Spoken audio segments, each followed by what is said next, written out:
welcome back to another Tech Times exclusive. Today, I'm happy to be speaking with the CEO for Mobilo, Pieter. Pieter, thank you very much for joining us here at Tech Times. Yeah, Michael, I really appreciate it. Thanks for having me. You're very, very welcome. Let's jump right in. Can you provide kind of an overview of Mobilo's mission and kind of highlight what sets it apart from, maybe the traditional idea that we have when it comes to, like business card type interactions? Yeah, absolutely. So maybe start with a little story. When I came back from a trade show at the end of 2019, which was probably the last trade show I went to in a long, long time after that, I came back with a stack of 90 paper business cards. And really, to be honest, Michael, first of all, I don't really like business cards. So the running joke within Mobilo is also that we hate business cards because they don't do anything for you. You get one and then this is not like here's a gift. No, here's some homework, right? Now put it in your computer, put it in your phone or wherever it actually makes sense, and then toss it. Just like let's throw away some more paper. So but the problem was that I had invested a lot of time and money to go to this conference, and I had 90 people to follow up with.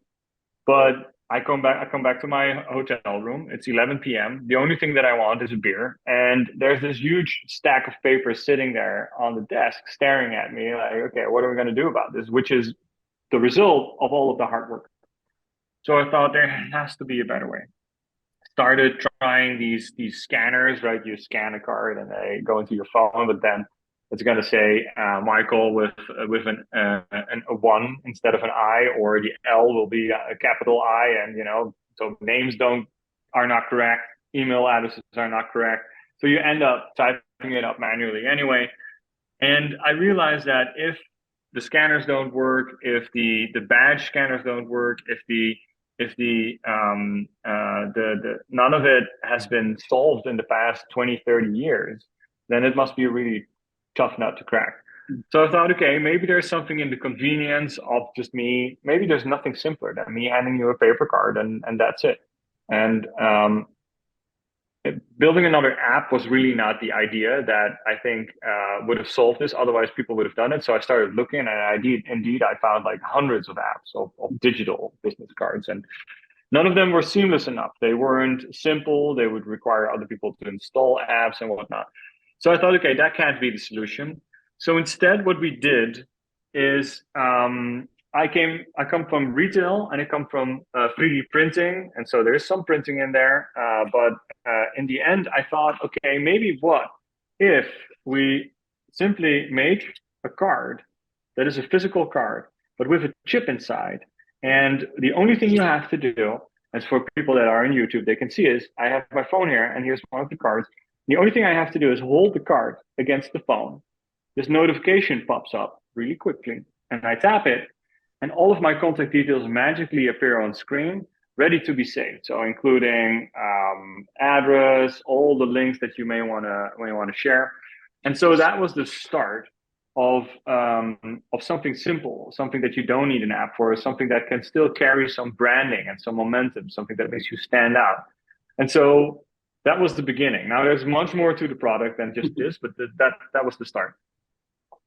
Okay, well perfect. I mean, that's a really interesting way of approaching because, there's apps for everything, hundreds maybe for most things, and not all of, I think there's a misconception maybe nowadays, there's that apps fix everything, right? And they don't really. So as far as like you were talking about the seamlessness, I think the digital or with the chip was probably the best move possible. So how do you ensure, like a seamless and user-friendly experience for, as far as like with customization, maybe, interactive features that really go beyond the traditional business card? Right. And so exactly what you just mentioned, going beyond the business card. If we would have rethought or reintroduced the business card, it wouldn't be a one-way exchange. of me sharing my contact details with you, it would be a two-way exchange. So Apple, maybe you noticed, but they launched a service called Name Drop, and it's not about dropping cool names of people you know, but it's about holding two phones against each other, and there's this magical exchange. I believe that our solution is better because that is not as seamless. You have to have Bluetooth switched on. You can still opt out. You have to have some sort of connection. And then if you run into people with an Android phone, which is like 60, 70% of the world still, you're out of luck. So it's not as reliable and not as efficient and seamless. At the same time, I think holding up a phone while you're in a conversation distracts you. The moment you pick up your phone right now, there's probably 3 or 4 notifications there that will pull you out of the conversation and into the phone. There's a customer that wants something. There's a relative that sends a message and asks you to come to dinner next week. There's a whole bunch of things that will distract you from the moment. And we're speaking about person-to-person interactions, which I think will be, in the world of AI, even more valuable in the future. So I believe that the card with the chip tapping on your phone allows you to focus on the conversation. And the second thing we did is we made it a two-way exchange, and we made it really simple for you to exchange contact details and not type everything up. So with data enrichment and with all smart tools that we have these days to make sure that the only thing I need from you basically is your email address and potentially your phone number. And then after the exchange happens, you both get a text message. And the reason why we send a text message is because that's the platform people are going to communicate with. You're going to immediately send a text message. Sure, you can also send an email, but there's still email still tied to desktop every now and then, especially in business. So you're going to text, and that's okay. So the start of the conversation is happening not on an independent platform, because you could also say, well, let's go to LinkedIn and connect there. Before I found you, it's going to be trouble. I'm going to have misspelled your name. We may not have any common connections. And then if I send a message, it's probably it's going to be mixed in with 100 different spam messages, as LinkedIn is flooded these days with bots. So yeah, I think having the two-way exchange and then the option to use the card, you can also use a QR code. There's all kinds of ways that if you have a certain preference, that can make it easy for you. But I think that lifts us above let's just build an app for this. All right. Yeah. Okay. Oh, well, speaking of, like LinkedIn, how does Mobilo integrate with popular networking platforms or other business-related apps? We welcome anything and everything. So you can add your LinkedIn URL, you can add Telegram, you can add whatever you want, right? We have, I think, over 40 social networks links that you can add, and then there's a few ways to add any kind of link that you want anyway. So we have a few open links, and you can build your profile the way you want it. We just facilitate the connection and the exchange, and from there, where you prefer to work from, that's totally up to you. I have friends that they're rare, but some resent WhatsApp because of their privacy things. And so other people say, well, I don't like SMS. I want to have iMessage or whatever. Do whatever you want. Be free and go use whatever social platform works best for you. All right. Well, let's, okay. I think, do you have any, maybe success stories or feedback that you've heard from users that's really maybe had a significant impact on their networking efforts? Yeah. So our cards are used 350,000 times per month in more than 200 countries. And our users, the reason why they switch to Mobilo is very different for each and every person. We have Formula One teams that use our product because they want to stand out. They want to show that their team is operating on the cutting edge of technology. And so they want to, in every single interaction, they want to show that they're ahead of the curve. And then we have people like a large pharmaceutical company that wants to show that they're also social responsible, and they look for sourcing. So they bought our wood cards, and we plant a tree for every card that they buy. So we give back 10,000 cards worth of tree, basically, for one card. So we get those planted, and we make sure that we give more back than we take from the environment.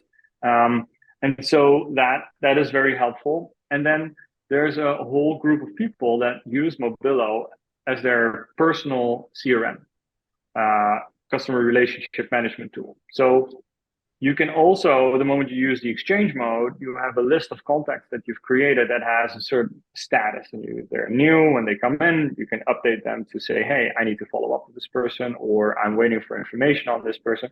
Very basic stuff, but it helps you stay organized with the people you've met. And coming back from an event, you've met 20 different people, whether that's co-founders, founders, people that you want to interact with, potential new customers, or whatever the reason is you went to that event, you'll now have an action list the next morning to say, okay, I need to follow up with these people. And if you're really clever and handy, you can use Zapier to automate on top of that. So Mobilo integrates with Zapier, and Zapier integrates with 5,000 apps. So I can, with whomever I meet, automatically send an email 10 minutes later with some information, with maybe my Calendly link to book a next meeting. And so whatever it is you want to do, you can build those automation blocks on top of it, which makes it also a productivity tool. Okay. So in today's climate, right, we're very much worried about security and privacy concerns and sharing data and all that. In addressing these digital concerns, how do you prioritize security and privacy for the users? So the first thing we did a long time ago is we recognized that that's important to our users, so it is important to us. And we were the first smart business card company to be SOC 2 not only compliant but also certified, which means that there's an auditor that comes in, and that a third party, somebody that we don't know, that comes in and looks at all of your dev environment, staging environment, production environment. Are they clean and separated? Is everything encrypted? Is all your service software up to date? There's a whole enormous list of things that you have to comply to, and they will say, if you check them all, you get a nice report that says, hey, Mobilo actually is compliant with this whole checklist that we have, that is sort of a global standard. And then quickly after that, we went into SOC 2 Type 2, which is over time. So they take a period of time, and they check if you're over longer periods of time also compliant with all of those security standards. So I think we've done a lot to make sure that our product is as safe as possible. And then on the other hand, the risk, we're not holding credit card information. We're not holding personal locations or home addresses, right? We're sharing your work email address and your work phone number. So it is sort of, the risk is sort of limited. So on that side, I think we're good. On the other side, there is still some education that can be done, Michael. If I would tap my card on your phone, to make sure that you feel at ease as well. So that's something that we're still working on, and I know that everybody, you can't order dinner without scanning a QR code anymore. So right, it has become sort of a more acceptable thing these days, and I think we know that we're doing everything we can to keep everybody safe. Okay, well, fantastic. So back to the feedback and stuff. Like, how does Mobilo gather user feedback, and more importantly, how has this feedback influenced Mobilo's evolution? Yeah, I picked up a very interesting tool and way of working at a previous company. I used to work at Shapeways, a 3D printing service bureau and marketplace at the time, and they introduced me to NPS, the Net Promoter Score. And so you can set this up in a way that it goes out to every single customer. And it's one question: would you recommend this product to your friends or family? Score from 1 to 10. And what it does is every single person is asked this question, which means that because it's so simple and it's only one question, you're going to get a lot of responses. And if it's a certain, the second question is usually why, right? So you get the numbers, a lot of them, and then sometimes people leave a note. Not all the time, but sometimes they do.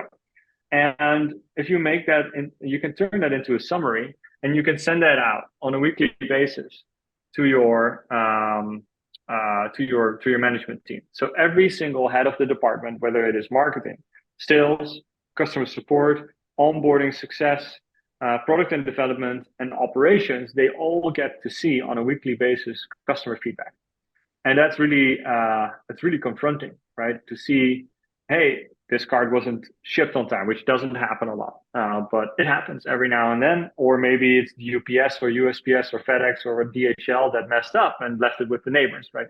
But that's the kind of stuff that we see, and so it's in your face every single week.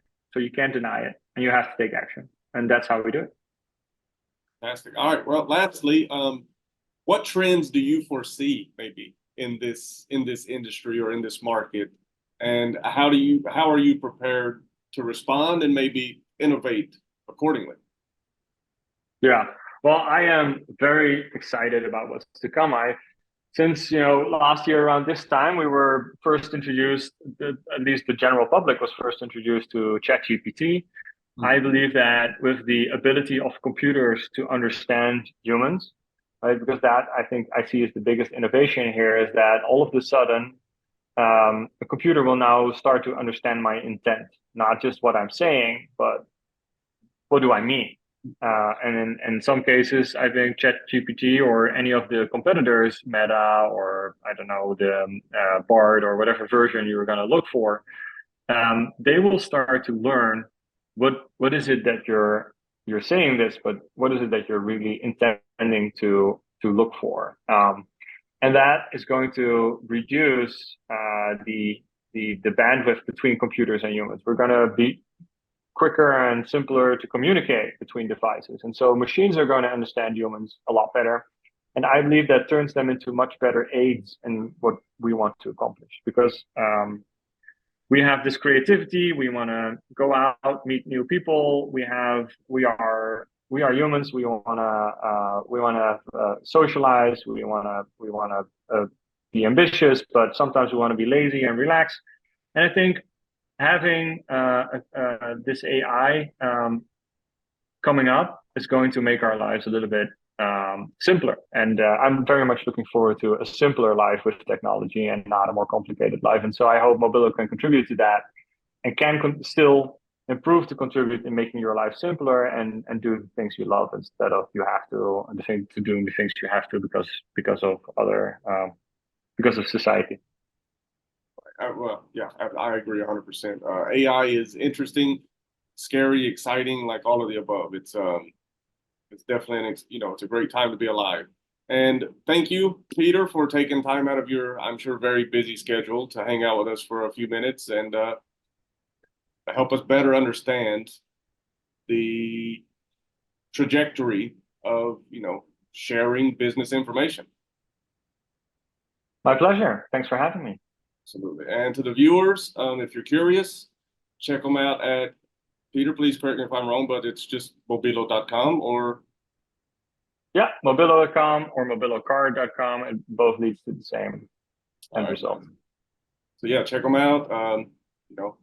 Sounds like a solution to a problem that maybe many of us didn't even realize we had. So it's great to see how innovation is carrying us forward in society as much professionally as personally. And as always, again, thank you, Pieter, and to the viewers. See you next time.